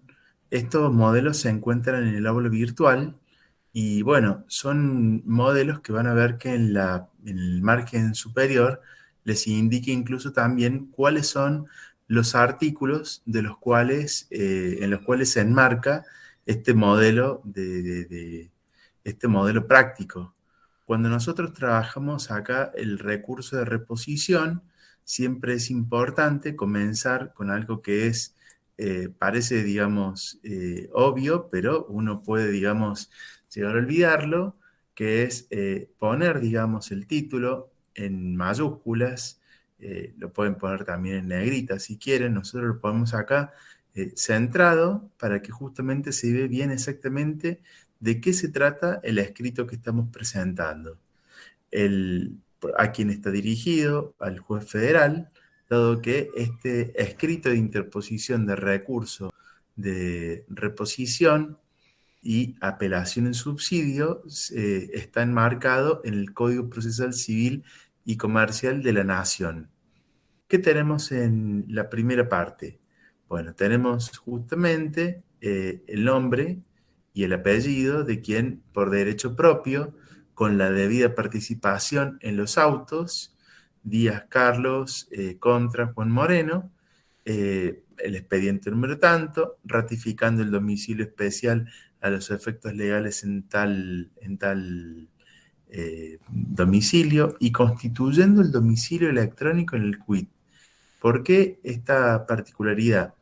Porque en Nación, los abogados, las abogadas, tenemos el quit como usuario y al ser un sistema que es de intranet, es la manera en la cual se identifica y se puede, digamos, localizar justamente la dirección, el domicilio electrónico de donde se constituye en este caso. Una pregunta, ¿es En quit o quill? El quit. En algunas provincias, este domicilio electrónico no es un quit, sino que es un correo electrónico, porque sigue otra forma. En Nación se utiliza esta como la constitución de domicilio electrónico, porque es donde los usuarios justamente establecemos lo que sería, digamos, el usuario. Es un número que no se repite entre sí. Imaginen que, por ejemplo, para tomarlo, digamos, como ejemplo, imaginen si ustedes, por ejemplo, quisieran registrar el nombre José Luis Hidalgo, y a lo mejor tenemos un José Luis Hidalgo en La Rioja, un José Luis Hidalgo en San Juan y un José Luis Hidalgo en Capital Federal. Y bueno, una manera sencilla de que esos nombres no se repitan es utilizar el quit, forma de establecerlo como un domicilio electrónico claro y sencillo, digamos, de ubicar. Y único, El- claro. Muy bien, profe. no, muchas gracias a vos por tu pregunta, José Luis. El objeto. Objeto, recurso de reposición. ¿Cómo dice acá el texto? Que vengo en tiempo y forma. Esto es algo que es muy importante porque uno debe, digamos, cumplir lo que es el tiempo dentro de lo que es el plazo y cumpliendo la forma a interponer el recurso de reposición en los términos de los artículos 238 y 239 del Código Procesal Civil y Comercial de la Nación en contra del decreto de fecha 21 de septiembre del 2020 que me fuera notificado por cédula de notificación electrónica de fecha 23 de septiembre del 2020. Este dato es importante, el dato de la fecha, porque esto se lo digo como un aspecto práctico. Cuando ustedes usan lo que es el sistema de gestión de casos, una forma sencilla también de encontrar es por fecha. Por eso uno, además, digamos, para individualizarlo, utiliza, digamos, lo que es la fecha, pero también les digo esto a los fines prácticos, todo lo que es el expediente en sí está registrado en forma, digamos, ordenada en forma temporal y les permite justamente poder acceder a todos estos escritos. Un dato importante, dentro de estos sistemas, una vez que ustedes hacen clic, ese clic queda registrado justamente con lo que es observado, descargado. En algunos sistemas de algunas provincias también registra cuando se... Y este dato se lo digo bien claro y por qué. Le digo brevemente, muchas veces va una persona, por ejemplo, a su estudio jurídico y les pide, digamos, como una información sobre el caso. Y bueno, ustedes le muestran en el sistema lo que dice el caso, pero a veces fíjense qué protegida que está esta información, que a veces uno pone, por ejemplo, imprimir y sale una hoja toda con símbolos ilegibles, porque justamente es para que el letrado lo vea desde el servidor y sea información que no se pueda, digamos, ventilar a veces por la información, digamos, que está. En otras, permite, digamos, justamente lo que es la descarga, lo que es la impresión, dependiendo, obviamente, siempre cómo va variando. Pero este es un dato, digamos, importante. Ubicar bien exactamente qué es contra qué es contra lo que se va, digamos, a interponer este recurso de reposición en contra de un decreto y cómo lo fue, digamos, conocido, digamos, ese decreto. Bueno, fue notificado por una notificación electrónica. En consecuencia, repongo. Este verbo es importante que lo incorporen porque, como ustedes pueden ver, cada vez que uno utiliza la teoría general de las impugnaciones en la práctica, cada término tiene, digamos, como una implicancia diferente. Si yo, por ejemplo, voy a interponer un recurso de reposición, el verbo es repongo. Repongo el decreto en crisis. En crisis significa que no está consentido, que no está firme justamente porque lo estoy discutiendo. Por eso le agregamos ese término en crisis, cuyo texto transcribo a continuación. Córdoba, 21 de septiembre, auto para definitiva, firmado por tarea y juez. Eh, Obviamente que a los fines didácticos hemos suprimido alguna información, pero ustedes pueden, digamos, también ahí verlo de esa manera tan sencilla y didáctica. Que solicito la total revocación del citado decreto en crisis en base a las constancias de autos y de acuerdo con los motivos que paso a exponer. Esto es algo que es muy importante porque cuando uno debe, digamos, pedir, digamos, una revocación, puede llegar a ser, por ejemplo, que se reponga en forma total, pero es importante justamente expresar las razones, los agravios, porque el agravio es la medida de lo que me va a permitir a mí impugnar. Impugnar es el término más amplio, es el género. Y dentro de este género, uno puede, digamos, pedir recursos cuando estamos hablando de recursos. Pero incluso también dentro de estos, uno puede, digamos, llegar a tener términos que son más específicos. En este caso, repongo, porque es una reposición. Y acá se plantea, digamos, un único agravio. Pido que se revoque el decreto de autos en crisis por haberse omitido poner los autos a la oficina para que mi parte pueda presentar su escrito de alegato de bien probado de conformidad a lo que dispone el artículo 482 del Código Procesal Civil y Comercial de la Nación. Acá, por ejemplo, uno podría, digamos, agregarle una jurisprudencia en el sentido de lo que uno está justamente afirmando como una forma de reforzar. Uno podría también agregar otra cita de autoridad, una pieza, digamos, de doctrina, como bien está establecido en la doctrina mayoritaria, se ha sostenido. Son formas, digamos, de respaldar este argumento que ustedes están utilizando para pedir la revocación en forma total. En consecuencia, solicito que se revoque totalmente el decreto de fecha 21 de septiembre del 2020 en crisis por los siguientes motivos. Y acá es importante ser puntual. Imaginen que cuando un tribunal también está, digamos, leyendo el expediente, es muy importante que ustedes se lo puedan transmitir en forma clara y concreta de lo que ustedes están pidiendo. Es decir, que es bueno en un momento agregar uno de estos párrafos para que pueda, digamos, concretizar bien el pedido y que llame la atención, digamos, del tribunal que está leyendo un expediente, que a veces es largo, que pueda, digamos, encontrar bien la información. Por los siguientes motivos. El citado decreto en crisis fue dictado con la total omisión de realizar en forma previa la etapa de discusión de acuerdo a lo que establece el artículo 482 del CPCCN. Este es un dato, digamos, que es objetivo y que obra, digamos, en lo que son obra, digamos, en autos. Surge de las constancias del expediente. Uno revisando el expediente ve que esto se omitió.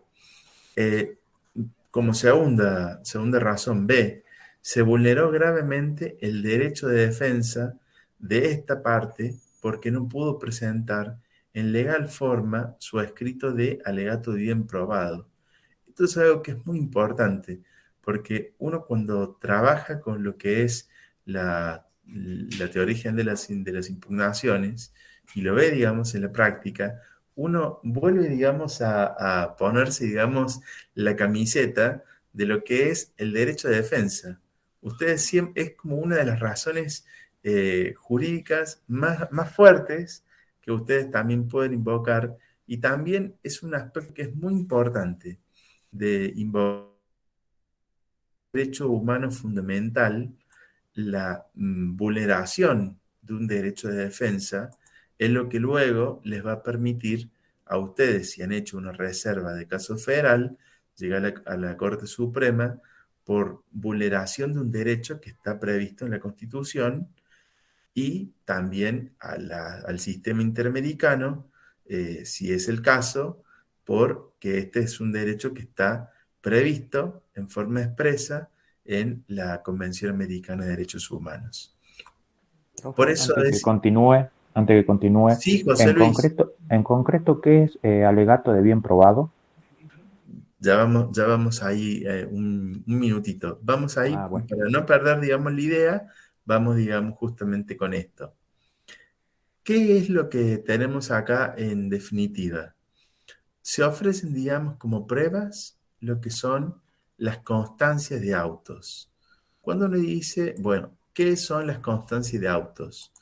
Uno tiene, digamos, que ver eh, algo que es muy importante, que tiene, digamos, que considerar que en un expediente, por ejemplo, en un expediente eh, electrónico, ustedes van a poder, digamos, visualizar cada escrito, o también en algunos sistemas ya permite, por ejemplo, hacer lo que es la lectura, digamos, bueno, de lo que es en forma de libro, lo que sería, digamos, como antes tener el expediente papel en mano, bajarlo todo en un PDF, digamos, continuo.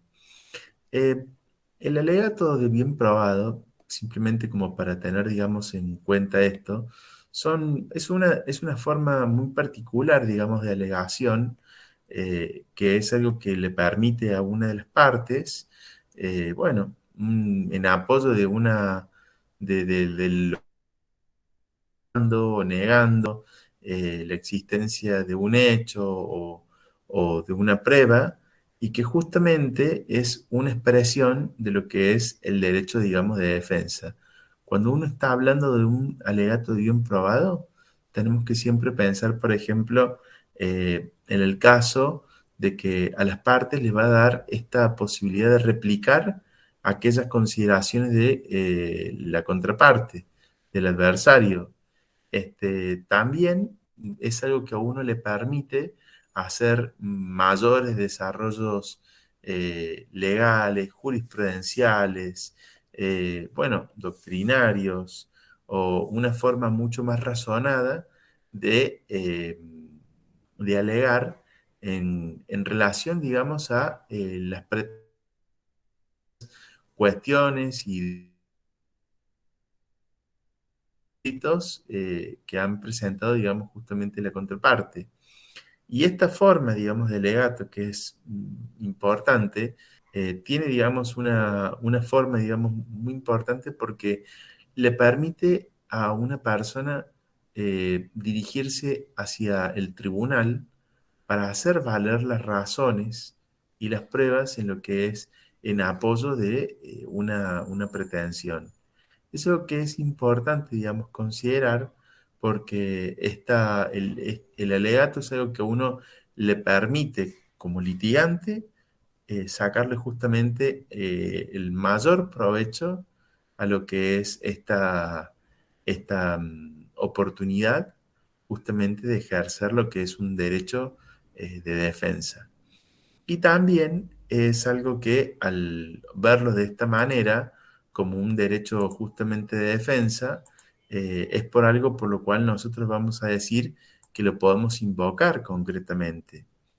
¿Cuál es la segunda parte de este escrito? Es lo que nosotros llamamos la apelación en subsidio. En forma subsidiaria, va a interponer un recurso de apelación en subsidio en los términos del artículo 248 del CPCCN, para el supuesto improbable que se le llegue a denegar el recurso de reposición. Nosotros tenemos como distintas maneras de denominar, digamos, esto en subsidio. También a veces se le puede, digamos, lo pueden llegar a ver con expresiones ad eventum, que es como una forma de decirlo en latín. Acá lo escribo porque es ad eventum, quiere decir ante el caso eventual de que, por eso uno pone, ante el supuesto improbable que se me deniegue el presente recurso de reposición, también interpongo lo que es una apelación en subsidio. Esto es algo que muchas veces se utiliza, digamos, porque muchas veces uno tiene una oportunidad para hacerlo en lo que es en tiempo y forma. Entonces, bueno, a veces uno tiene que utilizar estas maneras, para advertir, digamos, de lo que es lo importante, digamos, que se está presentando acá. Es una reposición y ante una reposición, si llegan a decir que no, presento lo que es una apelación. El petitorio, que es algo que tiene que ser bien concreto, bien puntual, por esto, por lo expuesto y acreditado en autos, a SS solicito tenga por interpuesto en tiempo y forma el recurso de reposición en contra del decreto de fecha tanto de conformidad a la cédula de notificación electrónica, si quieren le pueden agregar de fecha tanto, se corre traslado a la contraparte, tenga por interpuesto el recurso de apelación en subsidio, se revoque totalmente el citado decreto en crisis en la parte impugnada de acuerdo a lo requerido y en caso de oposición solicito expresamente imposición de costas. Este es un dato, digamos, importante que uno, por esto lo ponemos, digamos, en negrita. Cuando, digamos, uno tiene, digamos, que pedir, uno puede, digamos, pedir expresamente lo que son las costas para que ante esto, justamente esto sea, digamos, trasladada lo que es la imposición de las costas eh, por esto justamente que está reponiendo. Pensemos que hay una vulneración, digamos, de lo que es el derecho de defensa. Bueno, y un dato importante, será justicia, la firma del letrado, y es bueno, es aconsejable tener lo que es la firma del demandado, también por una cuestión de responsabilidad profesional, en la cual, digamos, al tener la firma del demandado, tiene, digamos, también lo que es como un consentimiento y un total, digamos, conocimiento de lo que se está, digamos, presentando. Esto es algo que es muy importante porque pensemos que en el momento en el que nosotros nos encontramos, bueno, en la reposición puede estar, digamos, en distintas partes, digamos, porque uno puede reponer un auto, puede reponer un decreto, es decir, en el proceso, digamos, estamos. Pero pensemos que cuando estamos en esta etapa eventual de impugnación, muchas veces es como quien dice, uno más se alegra del equipo cuando gana que cuando va perdiendo. Es decir, es mucho más simple, digamos, esa parte.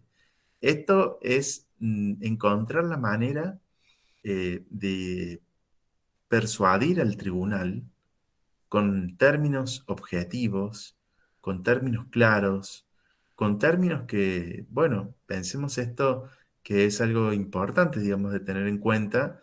Uno, cuando tiene un no por parte, digamos, del tribunal, o cuando tiene, digamos, algo que ha sido fallado, bueno, en contra, digamos, de su parte, uno tiene que convertir ese no en un sí.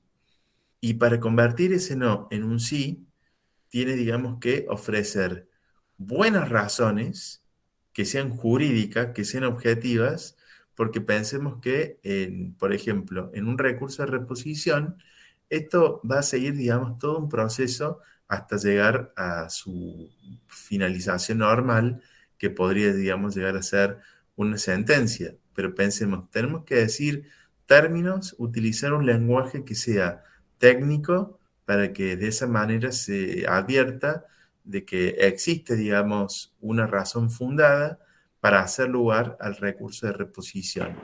Profe, generalmente cuando se interpone este recurso de reposición, el decreto que emite el tribunal es por un error que cometió, por eso uno utiliza el derecho de defensa. No, bueno, pueden ser por distintas cosas.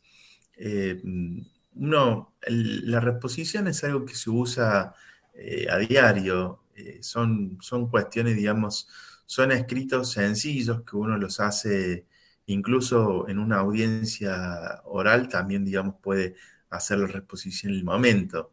Pero es justamente el que más, pensemos esto, yo para que ustedes, digamos, tengan esto presente.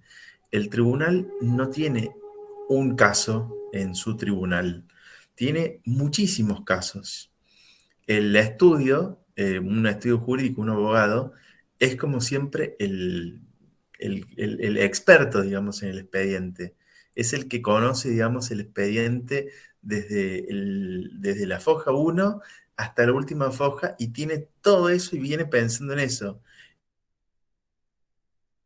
Un decreto en el que pide esto y uno dice, bueno, es que ya esto ya me lo dijeron en este otro, o empieza, digamos, como a preguntarse. Uno tiene que ir viendo en qué momento va, digamos, a presentar, a interponer la reposición, eh, también desde un punto de vista estratégico. Hay decretos que tienen, digamos, como un efecto mucho más irrevocable, por lo que hace, digamos, a la tramitación del proceso, y hay decretos que hasta incluso en el tiempo en el que uno está, puede, digamos, llegar a ser que el mismo tribunal, al advertir, digamos, su error, uno presenta otra cosa y el tribunal a veces también lo cambia. En la forma presencial, le diría que esto a veces uno lo puede incluso hasta hacer en un alegato de oreja, que es algo que no existe en el código procesal, pero sí es cuando uno habla en forma directa, humana, tras la barandilla y comenta, digamos, con la persona que está llevando, digamos, el expediente a alguna cuestión particular. Ah, Pero por esto eso, profe, estaba, era mi pregunta. pero Claro, porque a lo mejor, esto estaba foja 75 y uno agarra y le dice, y va y ve rápido y dice, sí. Yo les digo esto para que ustedes más o menos tengan presente. Yo me acuerdo que estaba un día en tribunales y de golpe viene un abogado recién recibido, pero era así, salió, digamos, recién recibido y fue a tribunales. Justo le pide, digamos, su expediente, ve como las últimas novedades, esto fue antes de la pandemia, ¿no? Ve las últimas novedades y ve que no le había salido lo que estaba, digamos, pidiendo de la manera que lo estaba pidiendo. Bueno, el joven abogado que estaba al lado mío le expresó, digamos, como su descontento, no en los mejores términos. Y a todo eso, el empleado que estaba, digamos, ahí atendiendo, llama a la secretaria o a la prosecretaria, no recuerdo, creo que vino la secretaria. Y le dice con toda la tranquilidad del mundo, le explica, digamos, que en su caso había pasado esto y le explica, digamos, cuáles eran las razones. Y la abogada agarra, y que conocía obviamente el expediente, le dice, pero esta estaba foja 75. El secretario le dice, bueno, dice, usted reponga. Y dice, y después vamos a resolver, digamos, sobre eso. También en esto hay que ser, digamos, muy estratégicos sobre cómo, digamos, plantear las cosas. Ustedes verán que en el modelo que estamos viendo, es un modelo que apela, digamos, a razones objetivas y razones técnicas y en ningún momento términos que sean ni hirientes, ni denotativos, ni de otra manera. Pero ya les voy a comentar esto en un momento. Vamos con el siguiente, que es bueno, este segundo modelo, que es el escrito de interposición del recurso de apelación, se enmarca dentro de lo que son los artículos 242 y 245 del Código Procesal Civil y Comercial de la Nación. Este dato que es muy importante, digamos, tener en cuenta, que hemos dicho que debe tener un título, lo que es el encabezado. Debe tener justamente la nominación a quien está dirigido. Esto es algo que es importante, digamos, de tener presente, porque uno por ahí a veces lo da por cierto y uno comienza, digamos, a escribir ya con este encabezado y al faltar esto es algo que uno debe tenerlo, digamos, presente. Bueno, como comienza, de la misma manera, eh, con las características, nombre, apellido, en carácter de apoderado y de patrocinante de la parte demandada. Dulzuras SRL en estos autos caratulados, Barro Luis contra Dulzuras SRL. Y acá tenemos una cuestión que es muy importante. Bueno, va a presentar lo que es el recurso de apelación, que vengo en tiempo y forma a interponer el recurso de apelación en contra de la sentencia número tanto, de fecha tanto, en crisis, de conformidad a la cédula de notificación que recepcioné de fecha tanto, y acompaño integrando esta presentación. Asimismo, a los fines de que el ADKEM, el ACUO es el primera instancia, ADKEM es la alzada, ratificamos el domicilio legal constituido en calle de esta ciudad y el domicilio constituido en el CUID. Petitorio. Por los motivos A, B, S solicito se tenga por interpuesto en tiempo y forma este recurso de apelación por presentada la aludida de cédula de notificación que acompaño en original y copia solicitando que previa compulsa se me reintegre el original y se glose a los autos su copia. En definitiva, se me concede este recurso de apelación. Y acá firma el letrado apoderado de la demandada con su aclaración de nombre, apellido y matrícula de lo que sería, digamos, la matrícula profesional federal. Este es un dato, digamos, importante a tener en cuenta, en el cual, bueno, solicito justamente que se tenga en cuenta justamente lo que es la apelación. Vamos con el tercer modelo, que es cuando lo hacemos en el marco del artículo 272 del Código Procesal Civil y Comercial de la Nación, cuando queremos interponer un recurso de aclaratoria. Acá cuando queremos interponer un recurso de aclaratoria, vamos a poner en el encabezado, interpone recurso de aclaratoria, y mantiene reserva de caso federal. En este tercer modelo, vemos luego del encabezado, bueno, el sujeto procesal, Pedro Rodríguez, en su carácter de apoderado, patrocinante de la parte demandada, Viajes S.A., estos autos caratulados, Fuente Luis, contra Viajes S.A., cobro de pesos, suma de dinero, expediente número tanto, ratificando el domicilio legal constituido en calle de esta ciudad y el domicilio electrónico en mi quit, comparezco respetuosamente a DBS y digo, aclaratorio, objeto, que vengo en tiempo y forma a interponer recurso de aclaratoria respecto del fallo número tanto. Es importante porque bueno, antes, yo le digo, cuando teníamos una justicia más de tipo analógica, o como decía Ricardo Lorenzetti, una justicia donde habían expedientes de papel e incluso cosidos a mano, había un libro, que era un libro de la sentencia, donde se ponía, digamos, cuál era el nombre, y era como un índice para poder, digamos, llegar el protocolo de lo que eran las sentencias con esto. Las sentencias tienen número. Si ustedes, por ejemplo, se fijan en cualquier sentencia, van a ver de que las sentencias tienen un número, digamos, de sentencia, que son los datos que a nosotros nos permiten citar. También tiene una fecha, que es otra forma muy clara de individualizarlo. En crisis, esto es porque justamente no se encuentra consentido. Ustedes saben que cuando algo... cuando uno puede, digamos, hacer como una confesión en el expediente, cuando uno está, digamos, interponiendo un escrito, pero también uno puede consentir cuando la otra parte presenta un escrito. Hacer, digamos, esa lectura no lo cuestiona.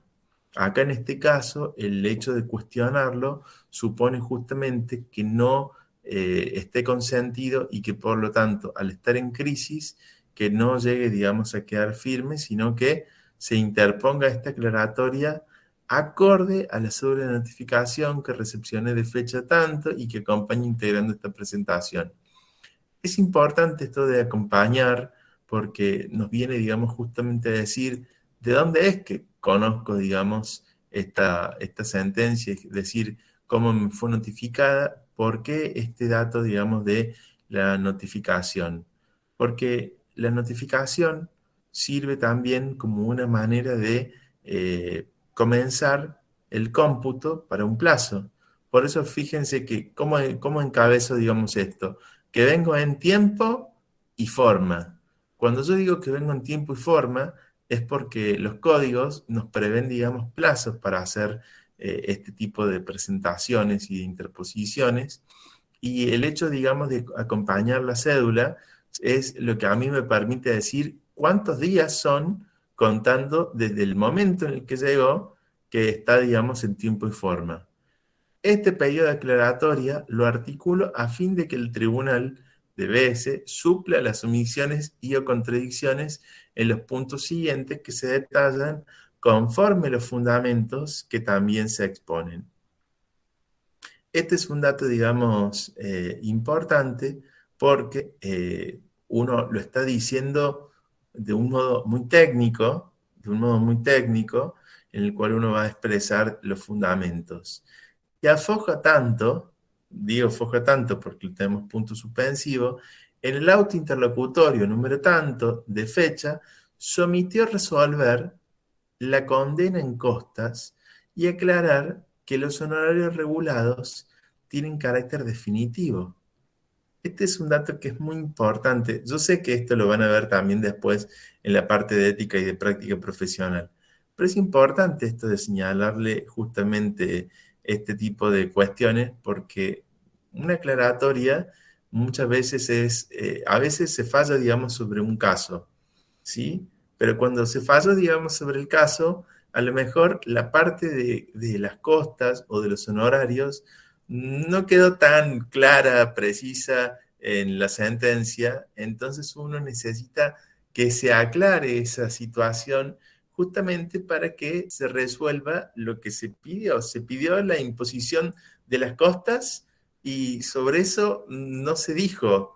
Entonces, eso sería importante que lo diga. Es como decirle muy, muy cordialmente, le está, digamos, recordando que estuvo este pedido y que no digamos, debería omitirlo o que tiene, digamos, esta oportunidad justamente al resolver esta aclaratoria de dejarlo con mayor claridad. Aclarar que los honorarios tienen un regulado de carácter definitivo. Ustedes saben que el honorario profesional de abogados o abogadas tiene un carácter alimentario. Esto es algo que es importantísimo, digamos. Es como en términos de un lenguaje claro y sencillo, es el pan de cada día.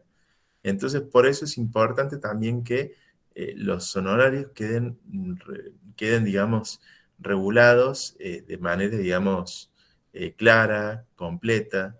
Ustedes saben que muchas veces uno puede ir con un pacto de cuota litis o con una iguala, como dicen en Bolivia, pero nosotros muchas veces cuando vamos por lo que es la regulación que hace el tribunal, bueno, si uno pide, digamos, esta regulación de honorarios, debe hacerse justamente en forma definitiva y debe también dar seguridad jurídica.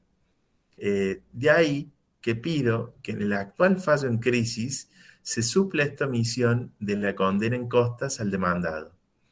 Ustedes vieron cómo no le decimos ningún término que sea hiriente, ni nada, ni en contra del tribunal, ni en contra de la otra parte. Estamos pidiendo que en este fallo en crisis se supla una omisión respecto a lo que es la condena en costas del demandado. También es necesario aclarar que dichos honorarios tienen carácter definitivo. ¿Por qué es importante, digamos, esto? Porque a veces una palabra puede llegar a cambiar todo un sentido. Si, por ejemplo, el tribunal, al momento de regular los honorarios, dice que esos honorarios tienen carácter definitivo, no es lo mismo que decir que los honorarios son tal. ¿Por qué? Porque si no se puede, digamos, llegar a cuestionar. Se puede decir, por ejemplo, si también conozco el caso de otro abogado que tenía, digamos, su sentencia, pero no decía esta palabra definitiva. Entonces, bueno, pasó, digamos, al tiempo, digamos, quiso pedir justamente esto y le dijeron no, prevención, digamos, distancia, y le dieron justamente por no consentidos. La verdad que en este tipo de casos es importante, digamos, tener esto presente. ¿Y por qué mantengo la reserva del caso federal? Para que en el caso de una resolución contraria a lo peticionado en el presente, mantengo la reserva federal en los términos del artículo 16, 17, 18, 33, 75 y 22 con la reforma de 1994. Bueno, estos artículos generalmente son como artículos que acompañan las reservas de caso federal, porque tenemos la igualdad, el debido proceso, los derechos implícitos, todos los tratados de derechos humanos. Entonces, es importante, digamos, en esto, y el derecho, digamos, también de propiedad, ¿no? Es algo que es importante, digamos, dejar esto en claro, de que hay una reserva de caso federal, porque uno siempre tiene presentada en la primera oportunidad que uno tiene, pero después debe ser mantenida, porque los derechos que no se mantienen a veces también se pueden, digamos, llegar a perder. Por eso es útil, en este caso, también mantener lo que es una reserva de caso federal ante lo que es, ante un caso eventual de una resolución contraria a lo peticionado, digamos. Y acá el petitum. Esto